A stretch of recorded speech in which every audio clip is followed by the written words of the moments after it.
Okay, there we go. We are live, folks. Hello, hello. Welcome back to another episode of Luncheon with the Experts, a Carcinoid Cancer Foundation program brought to you by our new sponsor, Tercera Therapeutics. My name is Rain Bennett, and I'm a filmmaker, and I've been working with CCF for almost a decade, folks. Almost a decade. It's crazy how time flies. I was living in New York when we started working together, and for that decade, we've been consistently creating video content that helps spread awareness and education about NETs. As we all know, the more we know and the more everyone knows about this disease, the better chance we have at approaching it. And so that's our mission. That's what I try to help CCF fulfill. So if you're just signing on today to Luncheon with the Experts, if you're a regular, you know the deal. Hey, Pat, I see you already. Let us know where you are in the world. And if you're new, we especially want to hear from you. We love to see how far these programs reach. And before we get started, I just want to thank our new sponsor, as I mentioned, Tercera Therapeutics, for their support of the Luncheon with the Experts series.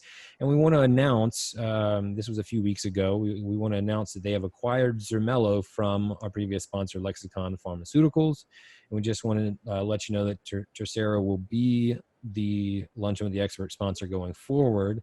And Lexicon's clinical nurse educator team has transitioned to Tercera, and there will be no disruption in Zermello nursing support for NET patients. And so if you'd like to speak with a clinical nurse educator, you can visit CCF's website, www.carcinoid.org. And on the homepage, you'll see the information about the latest news.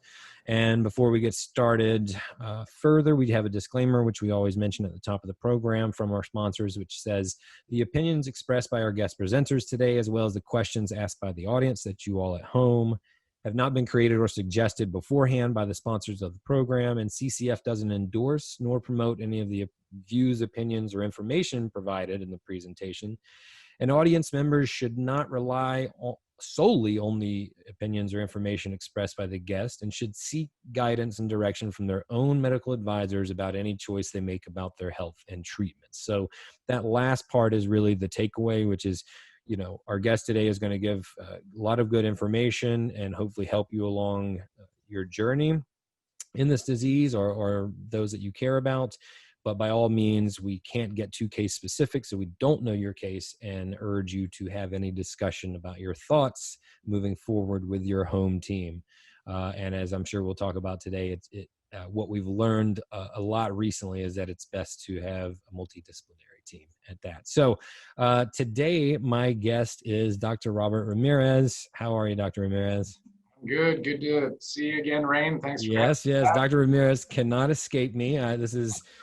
We've worked together a few times now. Initially, you were part of our first Facebook Live series last year, so you're an old veteran for this style of programming. But then recently, my first trip in 6 months, I visited you actually a month ago now or more. That's crazy.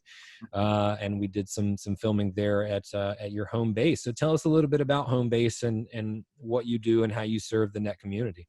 So as you know, I'm a medical oncologist at the New Orleans, Louisiana Neuroendocrine tumor specialist, or we call ourselves NOLA-NETs.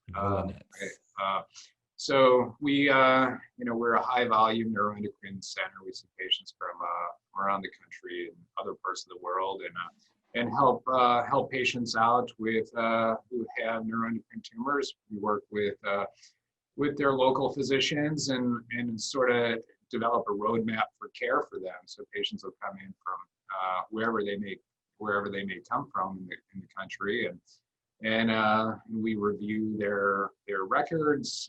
We meet with them, kind of see what's going on, and then make recommendations. And many of these things can be followed back at their home base, and they can check in with us from time to time, depending on what's going on. But certainly there's things that should be done here as well, and we can certainly facilitate that as well.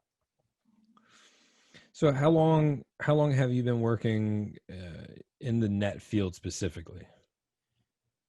So it's been close to 9 years, I guess, Okay. since I've been in New Orleans, and I've been doing this pretty much exclusively since then. I'm trained as a thoracic oncologist, so I see patients with the general thoracic malignancies, Mhm. primarily non-small cell lung cancer, but I have a large volume of patients with the neuroendocrine tumors of the lung, ranging from typical carcinoids all the way up to small cells. So there's been lots of changes in the field, and so it's a real exciting time to be doing what we do.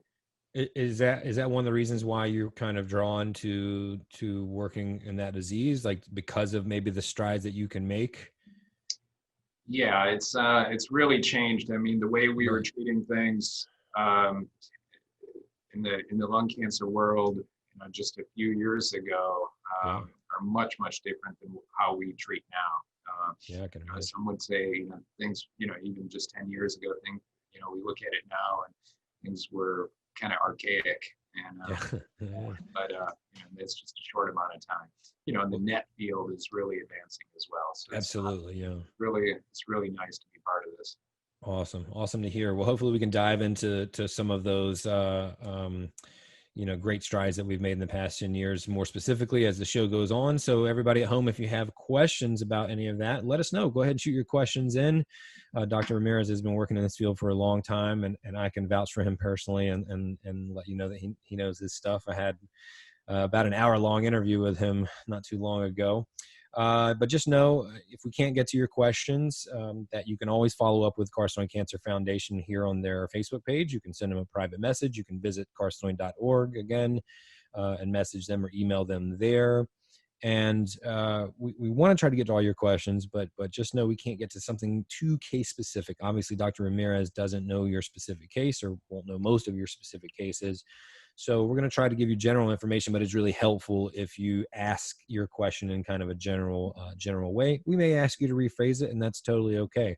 We're going to try to get you some help one way or another. And as I always say, if you see a question someone else asked that you also have or you think is important, you can kind of upvote that, if you will, by liking that question. That way, when I'm seeing the questions, I can see that there's a demand for that question, and I'll get it across. And lastly, if you have someone that you know would benefit from this presentation today, go ahead and let them know. You can comment or tag them in the comments. You can share the video to their page.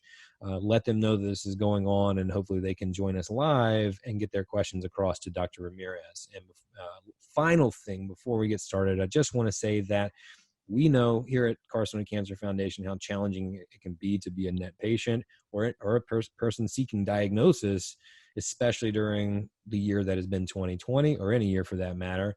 And so we want you to know that CCF is here for you whenever, however you need us. And if you'd like to show your support in return, help us continue to create programs like this, an easy way to do that is with a small or medium or large size donation.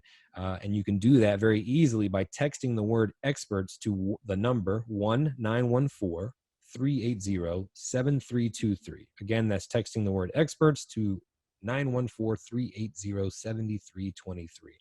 Every donation really makes a difference. So everybody joining us, I told you to go ahead and let us know. Hey, Ellen, my friend from Gig Harbor, good to see you. Let us know where you're from. Hello, Rain, regular follower from Goldsboro. What's up, North Carolina? Let us know where you're from. Let us know your questions, and we will try to get to them. Dr. Ramirez, before we start taking questions from the audience, I was just at your, at the PRRT room doing interviews with you and Pam Ryan, who we've had on the show there at Ochsner Medical Center. And I was impressed with the neuroendocrine wing that it seemed that you all had there. Can you tell me a little bit about the program that you all have, the comprehensive program that you all have there, and how you approach things from a multidisciplinary perspective or approach, and why that allows you to be effective? Because when I went there, I mean, it was very clear to me that the care would be quality. And if I were a patient walking into your office, I feel like I would feel very comfortable, because you're in this space where information about the disease was there. It was very clear that people were specializing in this disease. And I feel like that's got to help people. But tell me a little bit about the program you all have there and your approach to this disease.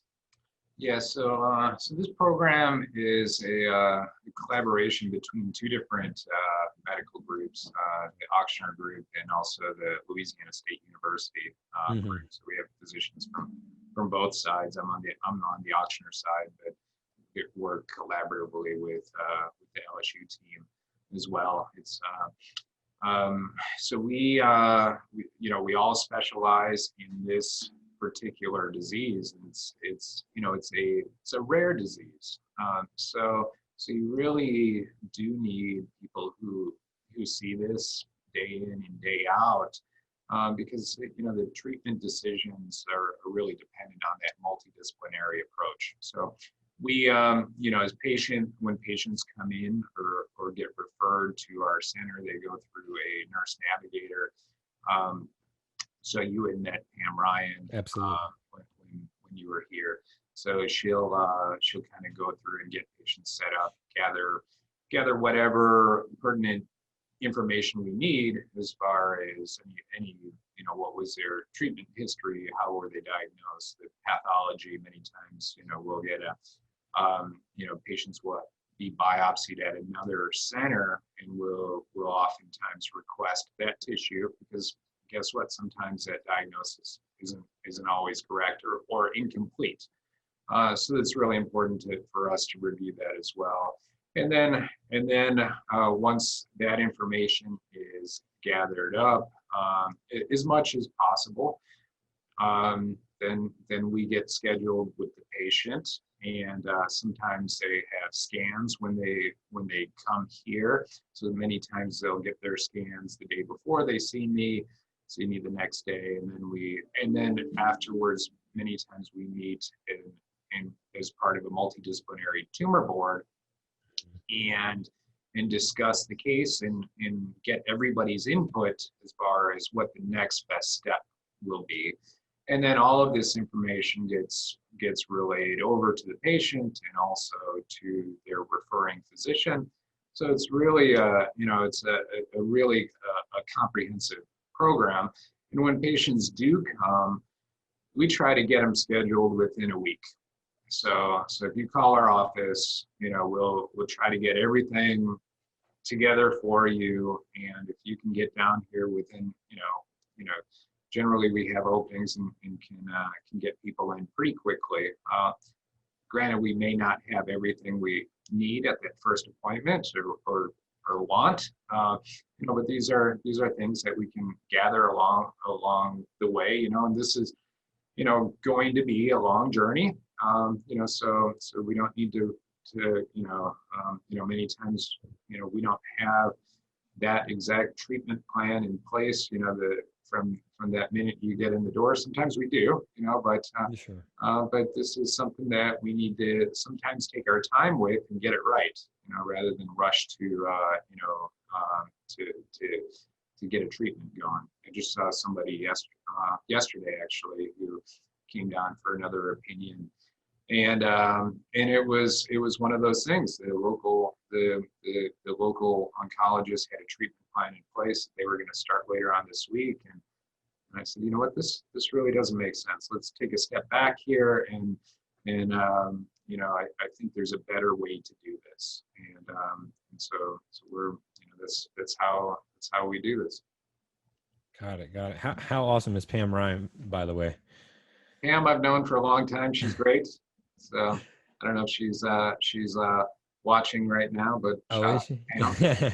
Well, good. I'm glad I gave her a shout out. And for those at home, Pam is one of the nurse navigators that Dr. Ramirez was just referring to, and I really loved her Luncheon with the Experts episode a couple of weeks ago. So if you want to see that and learn more about that role and where it fits into this whole journey, you can always revisit videos, and Dr. Ramirez's will live here as well on the videos tab here on the Facebook page. And then starting Monday, we will publish Dr. Ramirez's video on YouTube for anybody that that doesn't have Facebook, and Pam Ryan's is already on there, so you can check that out.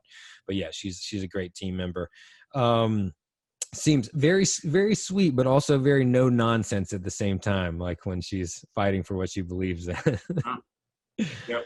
All right, so we got a lot of questions go ahead and coming in, and also people at home. I see you sending like the heart emojis and the thumbs up emojis. That's always a good visual cue for us to let us know that that Dr. Ramirez and I are doing a good job. So keep that up. That's helpful. All right, so first question from the audience. We have Lisa, who says, "What is your recommendation for follow-up scans and blood tests for a typical lung net, if there is a typical lung net?" Yeah. So your question pertains to neuroendocrine tumors of the lung, and generally they're broken down into 4 different categories. So Okay. typical carcinoid, atypical carcinoid, large cell neuroendocrine carcinoma, and small cell carcinoma. And the typical carcinoids tend to behave the best as far as the slowest growing versus the small cells, very, very fast growing. So in many cases, the typical carcinoids, when they present, they can be removed surgically, and then we will follow them. In cases where they are metastatic, the follow-up may be a little bit different. So it's a little bit hard to answer that question. It really depends on where you're at on that in that journey. If this is an early stage pulmonary carcinoma that was surgically resected or definitively treated with stereotactic radiation, then many times I'll follow patients with imaging at 6-month intervals, generally for a few years, and then spaces out to a year. If they're metastatic, then we may need to, and especially if they're on treatment for the metastatic disease, then depending on the treatment, we follow them closer. Sometimes it's every 3 months, sometimes every 6 months. So it really depends on what's going on. Got it. Okay, hopefully that helps, Lisa. And if you have any follow-up questions to that or want to give us any more information, you can certainly send another comment. Thank you, Dr. Ramirez. Okay, from Wendy. Hey, Wendy, good to see you again. So I am a PNET, Whippled, liver resections, hysterectomy. I now have lung nodules and a breast lesion. I'm on blood thinners for clots. Can you biopsy lung nodules with blood clots? Wendy, thanks for that question. That's it's something that we see, all the time. Patients are on blood thinners for atrial fibrillation, for blood clots, different reasons, and some of it when people are on blood thinners, it's not a good idea to go put needles in you, and for obvious reasons. So the question always becomes is, all right, number one, why are you on the blood thinner? When, if it's for a blood clot, when was the blood clot? How bad was the blood clot? And where was it? So because what needs to happen is you need to come off the blood thinner if we're going to do a biopsy. So, and depending on what type of blood thinner you're on will dictate when you can come off. If you're able to come off, depending on how bad the blood clot is, if this is something that is still going on, if you've got clots in the lower extremities, and sometimes what we'll do is if we actually need to take somebody off a blood thinner, sometimes we'll put a filter in the blood vessel that goes from the lower extremities up into the chest to try to block any blood clots that may flick off the lower extremities and travel to the chest, causing pulmonary embolism. So it's something I would encourage to talk with your physician about and see if coming off the blood thinner is safe. But certainly we really can't do biopsies while you're anticoagulated. Got it. Thanks, Wendy. Hopefully that helps. Next question from Pat, our old friend Pat, and soon to be guest on Luncheon with the Experts. Is a liquid biopsy a feasible option when looking for microscopic disease, especially if a patient is no evidence of disease but symptomatic? Hi, Pat. Thanks for that question. So the liquid biopsy. So we tend to use this. I guess there's lots of different types of liquid biopsies, and in my patient population, what I tend to use the liquid biopsies for is primarily those patients with the higher grade neuroendocrine carcinomas, or as a lung cancer doc, I use this all the time in my non-small cell lung cancer patients. And what these biopsies can do is this is a blood draw. We send people down to have this done. And what they can do is pick up circulating tumor or what we call cell-free DNA. So the DNA can be picked up in the bloodstream. And this can sometimes pick up abnormalities, molecular abnormalities. And in sometimes it's uncommon in the neuroendocrine world. In the lung cancer world, it's very common that we can pick up a molecular abnormality that can drive treatment decisions. So for instance, if you have a particular type of mutation, I've got a drug that inhibits that mutation, that's the drug you're going to go on. So I use liquid biopsies all the time. In the neuroendocrine world, there are some studies that will look at this. I think nothing really replaces that history and physical exam with the patient, and looking at scans as well. So realistically, if I'm looking at tumor markers now, or if I'm looking at gene expression profiling that's saying, well, your markers are this, or your profile is this, if I don't see changes on a scan, it makes it very hard for me to say we need to make changes. We need to change treatment decisions at that time. Yeah. Got it. Thank you, Pat. Okay, so a question from Marianne about lung nets with DIPNECH. And so we'll take a moment and establish what that is. How should lung nets with DIPNECH be monitored in years after surgery? My oncologist says that insurance is not covering chromogranin A in many cases, and that has been my monitor the past several years, or in past several years. Yeah, so thanks for that question. So DIPNECH is a pretty uncommon entity. We think neuroendocrine tumors of the lung are rare. This is something even more scarce, but we see it from time to time. This is a proliferation of neuroendocrine cells that can enlarge, and we think along the bronchial tubes. And it tends to create a picture of an obstructive type picture. And so what happens is patients with severe DIPNECH can have symptoms that sometimes get misdiagnosed as many other things. So symptoms of cough or wheeze, or shortness of breath. And so sometimes these can progress into carcinoid tumors. So we tend to think that DIPNECH is a pre-malignant condition.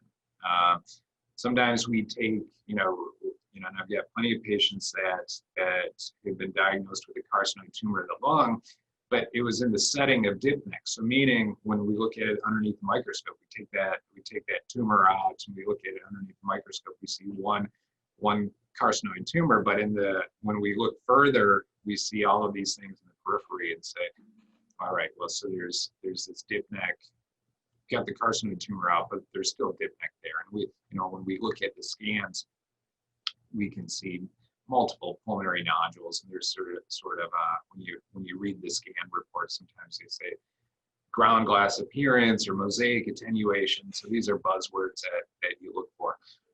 So the follow-up for this, typically chromogranin A is not something that I'm getting. I know some other institutions will do it. There's never really been a very good biomarker for follow-up for lung nets. I mean, that's sort of, the holy grail, I guess, is what, But again, because of the rarity of this, it's very difficult to determine just what that is. So generally, what I'll do is I'll follow patients with monitor for symptoms and also look at scans.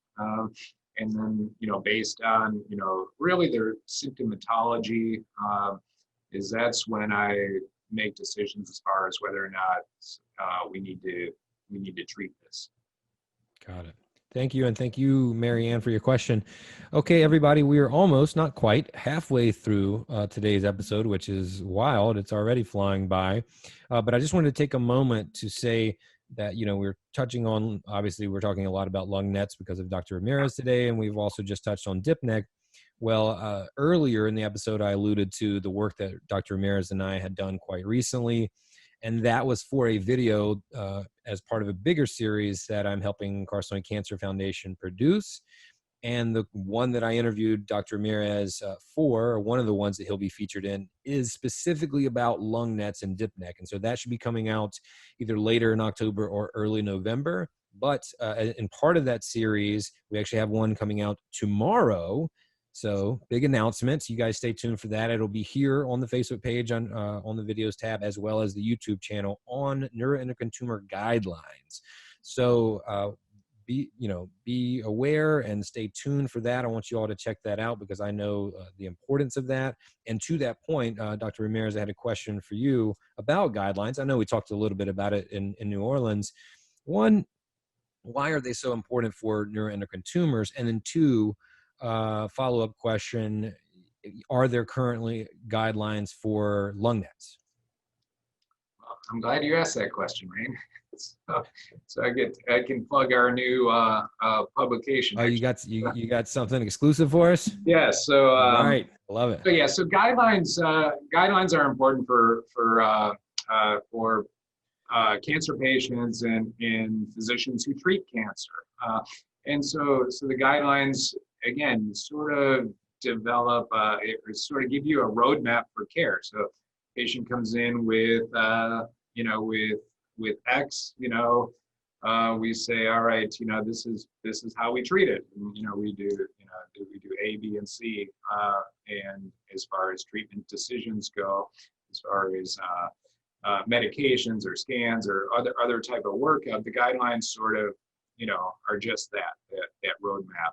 And generally what happens with the guidelines is there's groups of professionals that come together and will look through the evidence and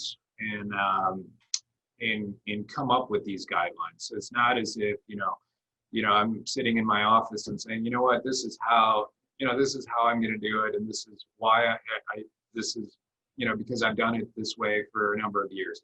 No, these are all very evidence-based. So we all look, we look through the published literature, what other people have done, and come up with the best way to do things. So, and in many cases, the fields move so fast, the guidelines keep getting updated year to year. So it's really important. I think the guidelines are important in many cases. They don't take the place of clinical judgment. So when my patients are sitting in front of me, I can look at guidelines, and the guidelines may say, oh, you're supposed to do this or this or this. And I say, you know what, maybe there's a better way to do this, because sometimes the guidelines will say just that. They'll say, well, you can do this, or you can do this, or you can do this. And now it's up to you to, choose which way you're going to go. So there's lots of different types of guidelines for cancer patients. The ones we tend to refer to the most in oncology are the NCCN guidelines, or the National Comprehensive Cancer Network guidelines. This is a network, I think, of about 20 some different cancer centers from throughout the United States that come together and publish guidelines for you, pick your disease. So, including neuroendocrine. But there's also other guidelines that we look at. So NANETS has guidelines. ENETS has guidelines. Other organizations have guidelines. And then what I was alluding to is we have actually just completed new guidelines or an update of the ENETS guidelines for neuroendocrine tumors of the lung. So this was a collaboration between the ComNets group and also the NANETS group. So there were many of us who came together and looked through all of the literature supporting treatment for neuroendocrine tumors of the lung, and looked at the ENETS guidelines and updated where we felt was appropriate, or said yes, this is either. So we either updated it or we said yes, this is appropriate treatment. So we're going to continue to follow the 2015 ENETS guidelines.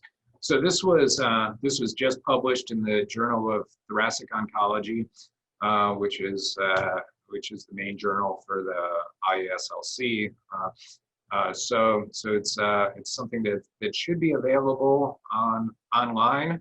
So I urge you to kind of look through that. It's very technical, but it's something that, if you're seeing your doc in the community, there's you may want to bring a copy to them and say, these are the latest guidelines. So they're published in the October Journal of Thoracic Oncology.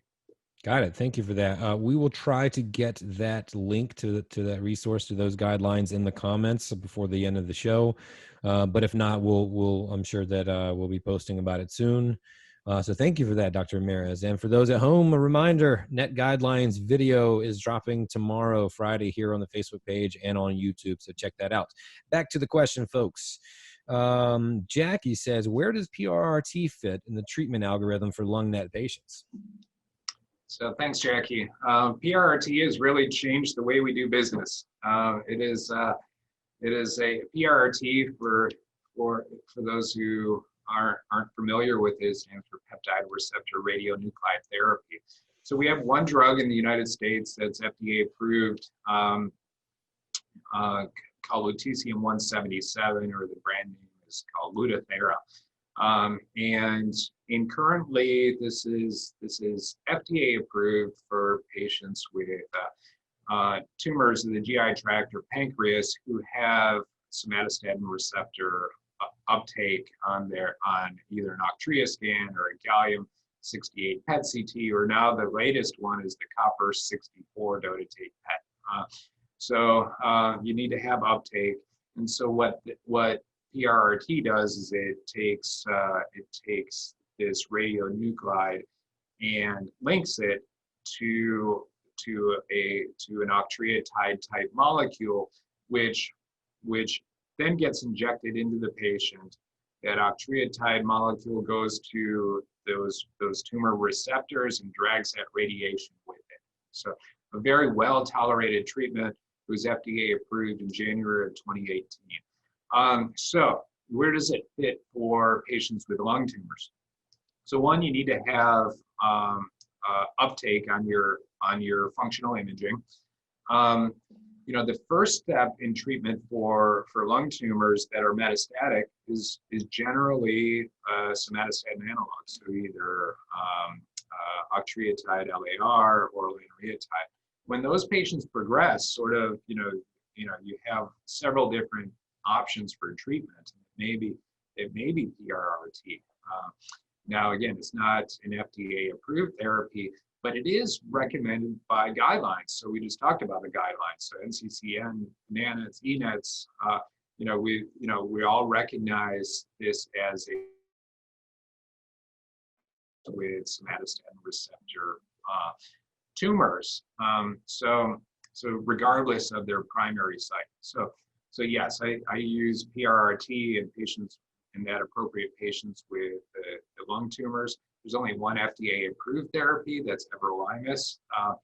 I think there's no head-to-head trials right now that are published. There's actually a trial coming.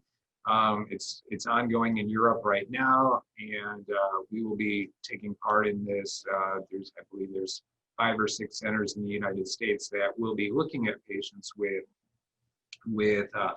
neuroendocrine tumors and randomizing them to either everolimus or PRRT. So that's going to be the first real head-to-head experience that we'd say that we'll be able to see.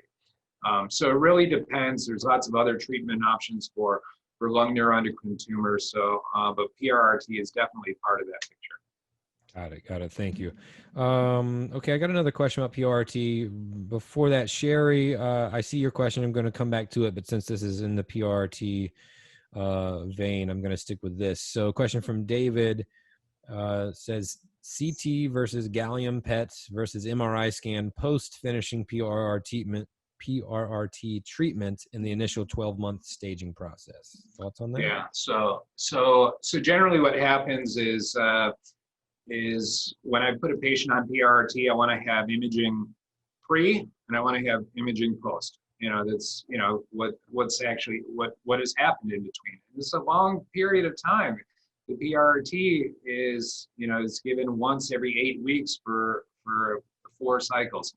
So it makes all of us a little bit uncomfortable waiting that long for a scan, but that's generally what we do. Yeah. So generally 3 months after, we'll look at the bare minimum CTs, depending on where your primary site of disease is, that's where we'll focus at. Where I'm getting MRIs is if patients have disease within the liver, or for whatever reason they can't get a CT, or they have disease within the liver, the MRI is generally the best test for liver disease. Now, most of the time, and this is somewhat controversial, the role for gallium follow-up, either gallium or copper PET CTs, it's somewhat not really established. Where I'm getting it is where, is there something that shows up on the PET that I'm probably not seeing much on the CT? And we see that quite often. These little, sometimes, these PETs are very, very sensitive. So sometimes things, that are not enlarged by CT criteria will show up on the PET. And even just yesterday, I had a patient on and that had a neuroendocrine carcinoma of an unknown primary. We resected it in no evidence of disease, but they ended up with, we've been sort of following them with PETs, and one of the lymph nodes in the middle of the chest laid up on the PET, and I said, all right, well, let's get a CT because that's generally the best anatomic imaging that we have. And sure enough, that lymph node that lit up was not enlarged, so it would have been missed by conventional imaging, but we knew it was there because of the PET. So he's in the process of getting biopsied, but yeah, so it really varies. But generally 3 months after treatment, we're getting follow-up imaging. Got it. All right. Thank you, David. Appreciate your question. Okay. So got a question from Sherry who says, I'm here with my daughter. She will have her 1-year anniversary next week since her ULL and bronchial sleeve resection. She's having terrible burning pain in the left side. Is this something that is normal? Her last scan in August was clear. Okay. So thanks for that question. That's something, a year out from surgery, generally you think,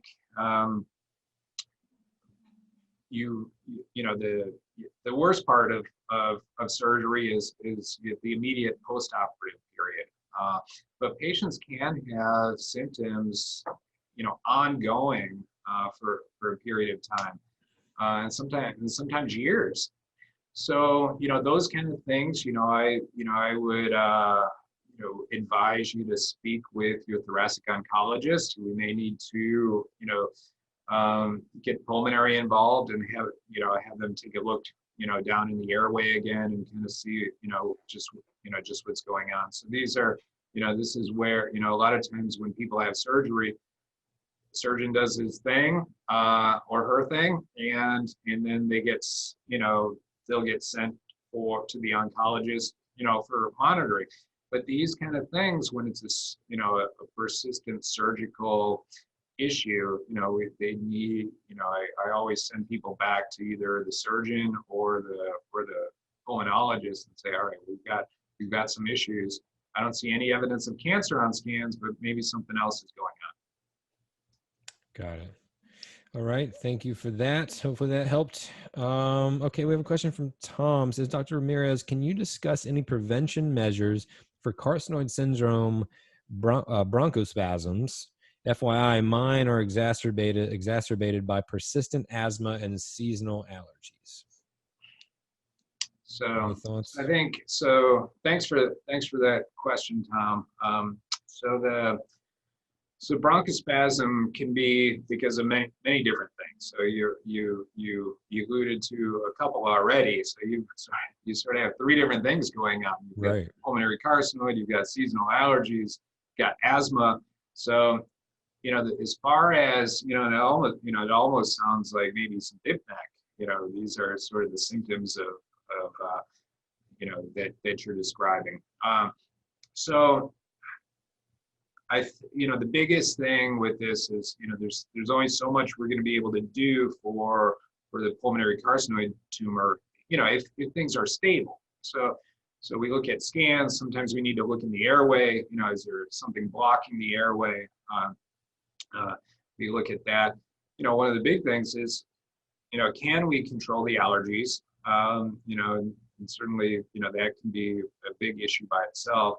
Can we control the asthma? So this is where, we work closely with the pulmonary docs and say, all right, do we need to change inhalers? Do we need to do, is there something else that we need to be doing? Remember when we look at, cough and wheeze and these kind of things, it could be, certainly asthma, allergies, cough. The other two common causes of cough are reflux and postnasal drip. So, whatever we can do to control those things, I think, those are the big things that I look at. If we're looking at, DIPNECH, we may want to, think about adding a somatostatin analog as well. Got it. Thank you for that. Okay, next question from Juliet. I have DIPNECH and I have 3 tumorals that have increased in size. My doctors are trying to determine what the next move should be, and I'm having difficulty breathing, and I'm not sure what needs to be done. Any suggestions?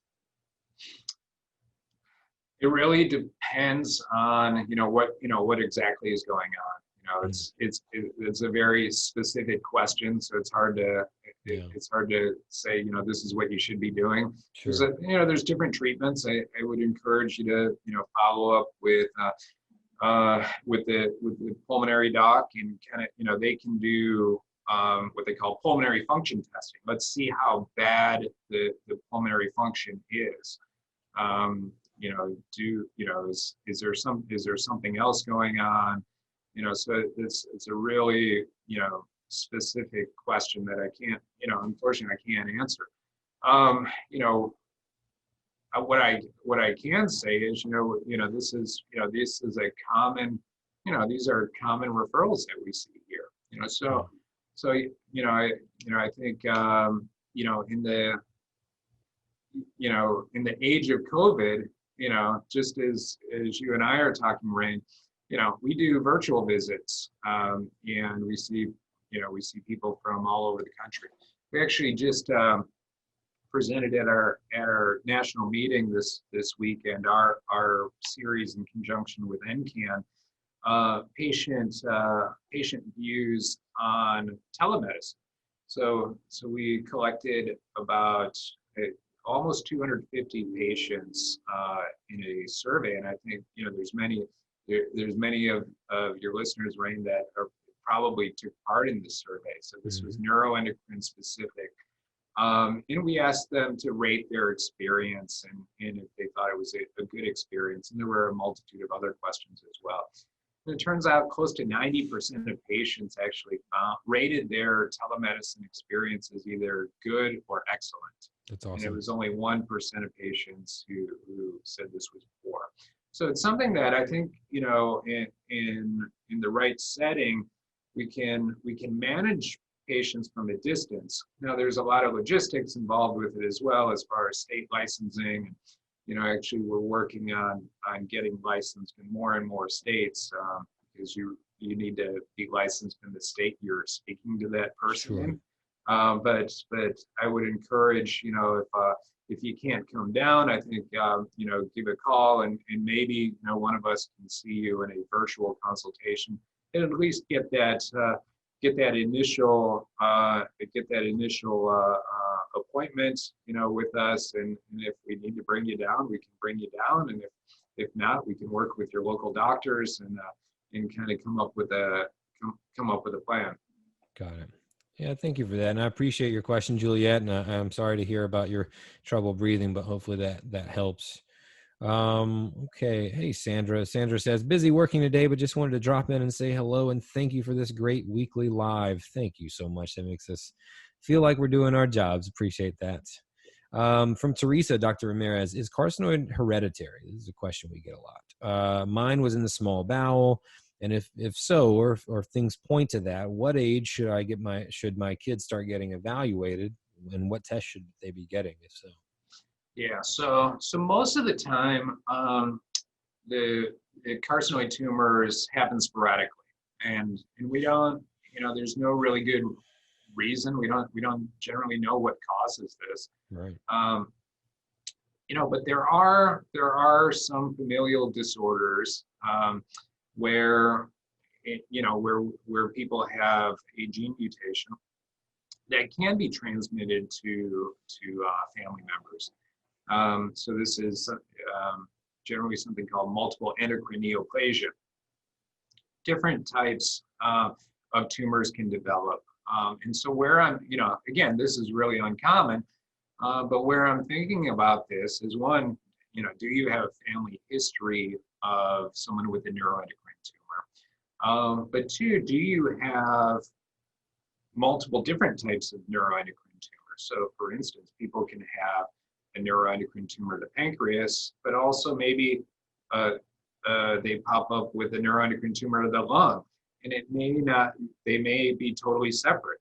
So, right. So if someone has a pancreatic neuroendocrine tumor and they get a lung nodule and a biopsy shows neuroendocrine, maybe they're not always the same. Maybe there are two separate primaries. And those are the people that I'm referring for genetic testing and counseling. Got it. Okay, moving right along. Everybody at home, we have about just a little more than 10 minutes left. So go ahead and get your questions in. We're churning through them, trying to get to them. If we don't get to them, please feel free to follow up with Carcinoid Cancer Foundation here on their Facebook page. You can send them a private message or at their website, carcinoid.org. From Erica, any advice for the chronic cough in DIPNECH? Thanks from Canada.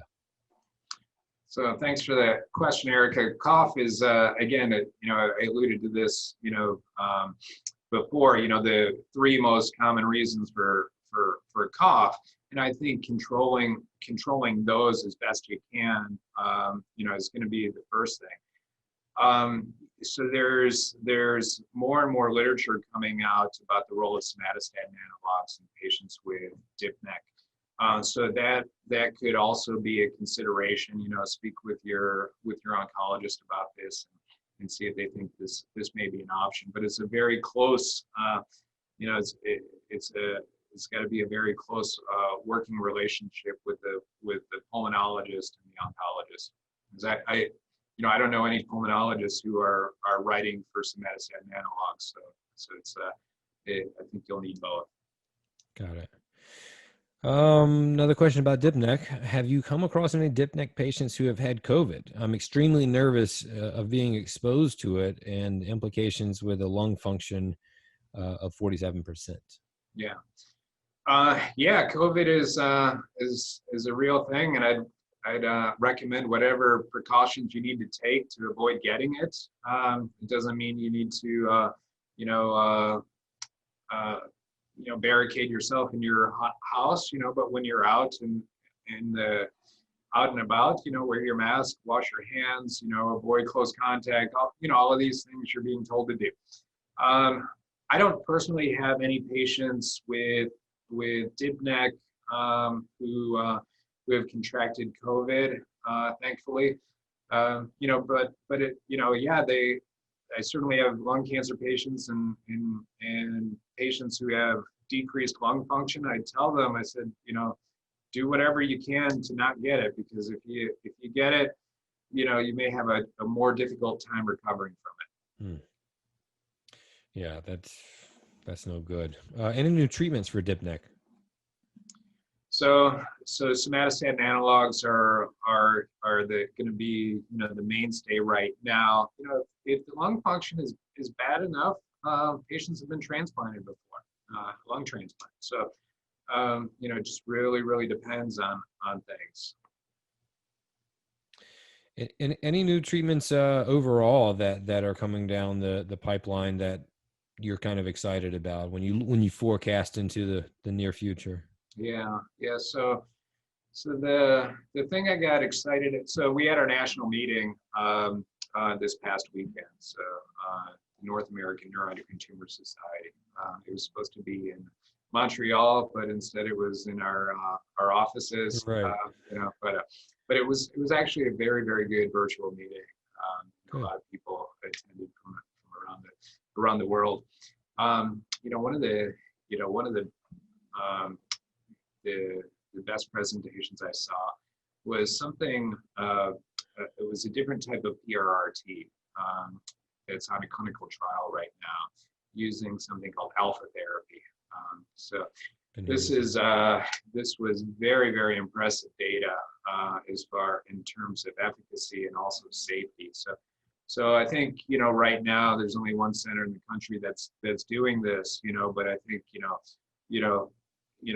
we're hopeful that this will, you know, they'll continue to get positive results, just, you know, not just with efficacy, but certainly safety as well. And this may, in another, 5-6 years, maybe this changes the, what we're doing. You know, the whole point is, doing all of this research, and we've got lots of clinical trials ourselves, and it's just about a matter of finding what is different, different ways to do things that is safe and effective. You know, we only have so many tools in our toolbox, so anytime we can add something, that's what we want to do. For sure. And speaking of clinical trials, folks, the video after NET guidelines is, you guessed it, clinical trials, featuring the one and only Dr. Robert Ramirez. You do have a cameo in that, if you remember. We talked about that as well as lung nets. So that should be coming out, if not the following Friday, the Friday after that. But a reminder that tomorrow we have the video for NET guidelines being published. So, all right, I have a question that I'm kind of excited to ask. You may not be. This has been brought up before in a previous episode of the show. Can you address carcinoid rage? I honestly don't like who I've become in the last 6 months. And Sonia, I'm not laughing at that. It's just the last time we talked about this, it was with Dr. Strasberg, and he wasn't so sure about it. And then a lot of people chimed in, and we had a kind of a laugh at that, at the topic. But what do you know about it? Have you heard of this effect, this symptom with any patients? Any thoughts on carcinoid rage? Because it was new to me when I heard about it. Yeah, thanks for that question. I think I heard about this on your show, Rain. Oh, was it? Okay. with John. And, yeah. It's not something, I think, these types of cancers, can cause lots of different issues.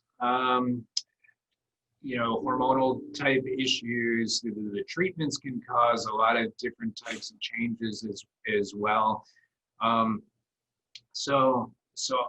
And I don't know of any, very good literature to say, yes, this is, how we manage this. This is how we work this up.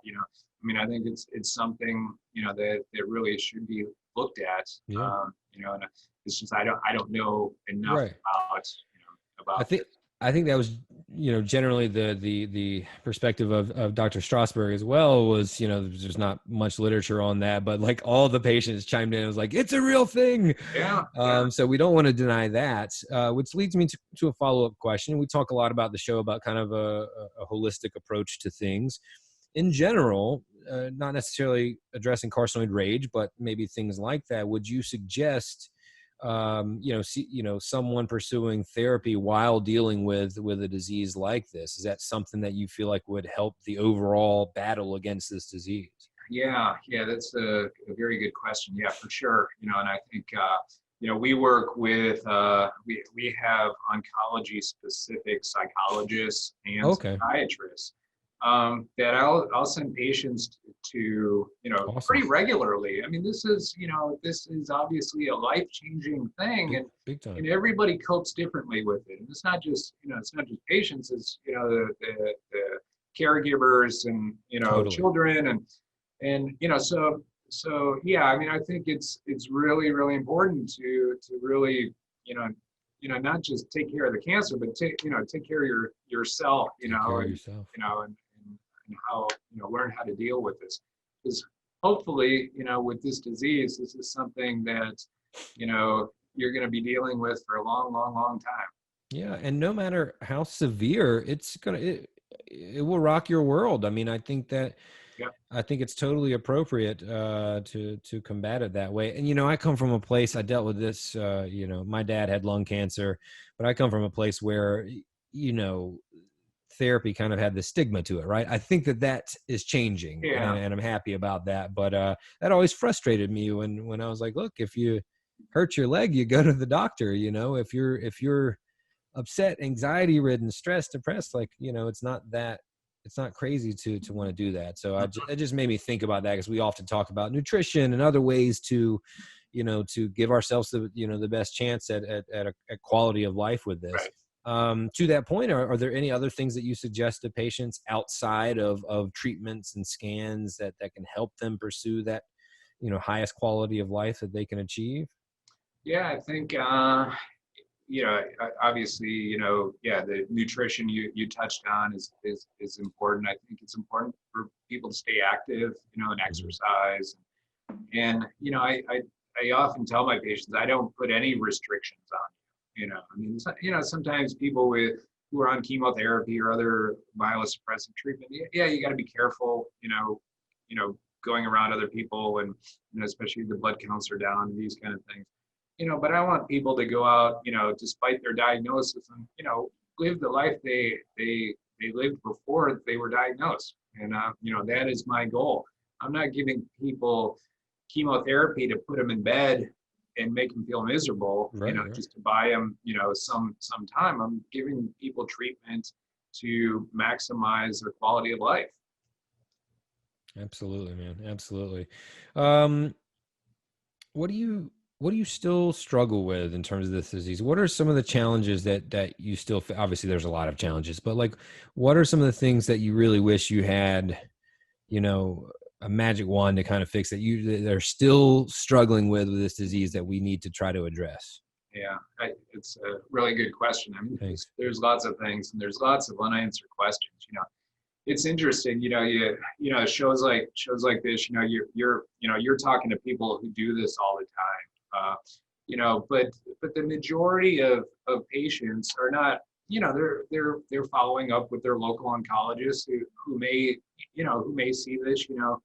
Maybe once a month or a few times a year or so. So Right. that I think educating that group about this and how to manage this. I think the big thing, and I think we've talked before, is patients really need to take charge of their disease and in their own care in many cases. Now that doesn't mean going to your oncologist's office and saying, these are the guidelines and this is the way I want you to treat me.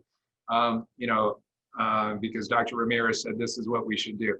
I'm not saying that at all, but I think, opening up that dialogue to say, maybe there's more to, things. Maybe I shouldn't be getting a tria scan. What about this thing I heard about, this gallium PET or this copper PET? A tria scan, that's sort of that old technology, doc. Maybe we got something better now. Right. So things like that. And I always tell my patients, I am more than happy if you can't get to me, or I'm not licensed in your state, have your doctor pick up the phone and give me a call, and I can help out that way. So there's a lot of regulations in medicine where if I'm giving a patient advice, I need to be licensed. But if I'm giving a doctor advice, I don't need to be licensed there. So certainly these are some of the things that we can do to kind of help people out. Absolutely. And I think that's a great place to end. And that's part of our job here. And what we're trying to do at TCF is let's continue having these conversations with doctors, with patients. The more we talk about this and share our stories and our experiences, I think the more chance we have at educating the general public, other doctors, patients, caregivers, and everybody. And I think that's going to give us the best fighting chance. Dr. Ramirez, thank you, my friend. It's good to see your face, and I'm glad that a second time now in a month the hurricane has spared you. But thanks again for taking the time with us today. You're welcome. Let me just take 2 seconds to plug 2 meetings that I think patients can really get benefit from. There's a meeting this weekend put on by the Net Research Foundation. You can go to their website and get registered for this. It's a virtual meeting. And then so that's this Saturday, and then next Saturday is the NCAN meeting. So again, another patient oriented meeting and there'll be many of us will be answering live questions there as well. So awesome. So I encourage attendance at both of those. Yeah, everybody go check those out. Thanks to you all at home for joining us again at Luncheon with the Experts. And as always, we hope the program helped. And if we have any other follow-up questions, reach out to Carcinoid Cancer Foundation here on the page or at carcinoid.org, and we will try to get you the answers.